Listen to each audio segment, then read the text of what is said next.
Hi everyone.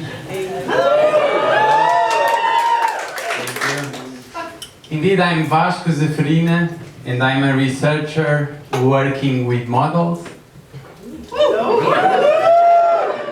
energy models. I wish they were top models, but they are not.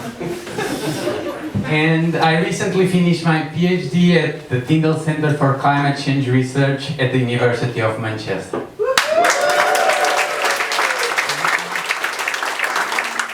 And indeed, I should have been introduced as Dr. Vasco. Come on. I earned the title. And actually, you wouldn't call Doctor Who just Who. For God's sake. But in academia, you need to use your title, otherwise people don't trust you. It's a very toxic environment. And that's why I want to use my first minute to raise awareness for all the PhD researchers that suffer, but suffer in silence, like I used to. In my case, the problem was the relationship with supervisors.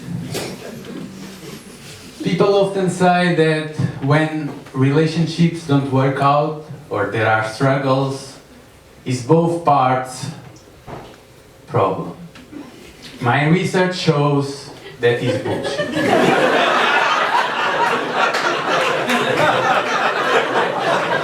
Obviously, it was my supervisor's fault.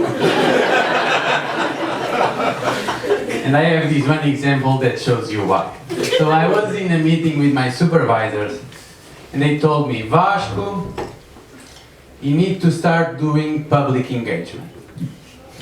And I told them, no way. In my country, you don't do public engagement. In my country, you meet the one, you pay the camels, you get engaged, and then you get married. Call me conservative. But for me, this is the right way to do it. But my supervisors had a different idea. They said, you funny, Vasco, as a compromise, you do the bride club. That's why I ended up here.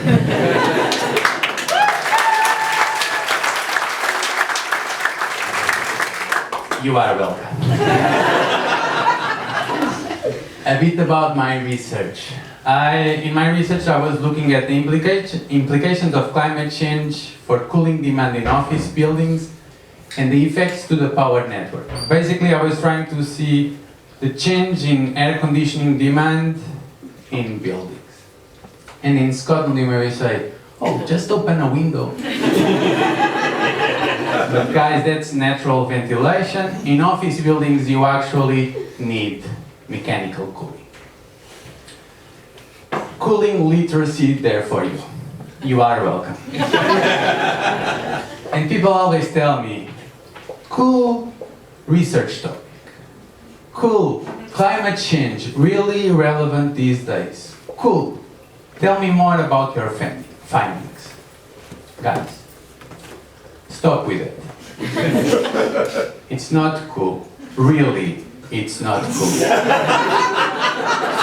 It's warmer. The climate is going to be warmer with climate change. That's why it's called global warming. For God's sake. Average temperatures may increase up to 5 degrees. Maximum temperatures may increase up to 10 degrees. That's why I'm looking at the implications of climate change for cooling demand. For God's sake. Is that clear? Is it all clear? You are welcome. Guys, before my PhD, I used to have a good job.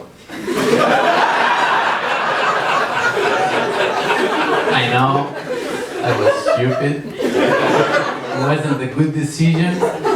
And actually, my friends and family back home, they tried to talk me out of this idea. I didn't listen, and they were pissed off. They actually turn on me, they become a bit rude, mean, actually quite bullies.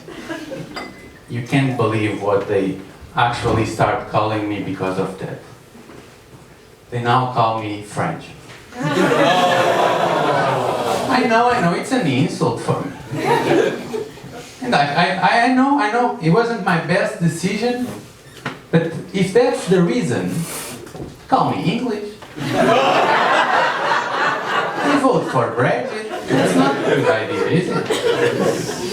Still an insult, but at least I would understand the reason. Anyway, actually I was trying to go for a PhD because I want to contribute to science, climate change research.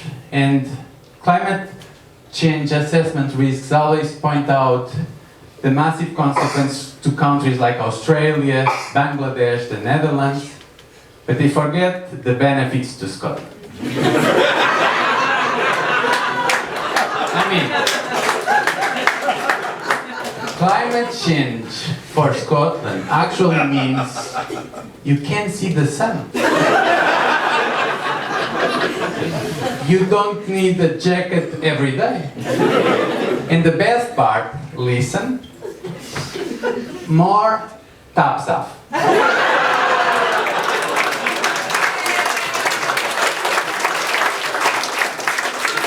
Can you imagine Glasgow Green becoming the new Copacabana? The only difference, instead caipirinha, you have bookfast. Anyway, the problem is that climate risk assessments, they don't really take into account the massive consequence to my country. I am Portuguese. And you look surprised. You thought, maybe Syrian, Egyptian, and some of you even thinking, he sounds and he looks like Borat. Maybe it's Kazakhstan. Kazakh. And that's okay.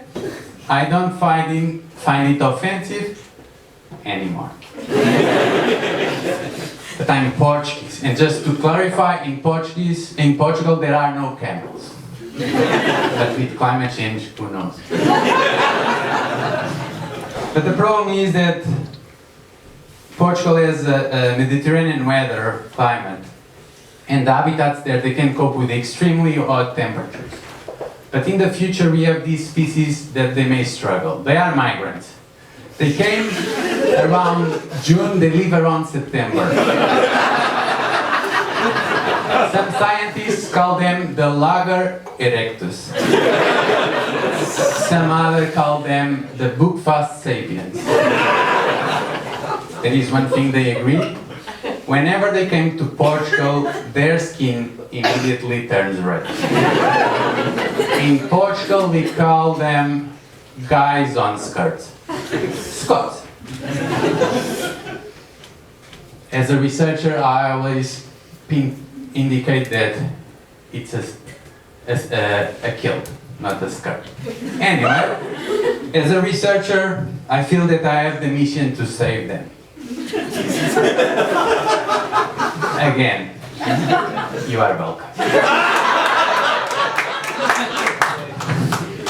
But it's not only about research, it's about actions too. And myself, because we are now facing a climate emergency, I have decided that I need to reduce my carbon footprint. So my first action was to go in completely paperless. But the infrastructure in this country is not yet there. In countries like Japan or India, when you go to the toilet, you don't really need toilet paper. But in this country, you do. Trust me, I don't want to become too visual. You're welcome. But you do. That's why I'm using dark trousers. But anyway, if you want to reduce your carbon footprint, what you should do is stop flying. Myself, I don't really fly. Instead, I read a book, I watch a movie, I talk to the person next to me. What I don't do flying. The plane flies. I don't. What? Who do you think I am? A journalist that during the day works for the Daily Planet and then after work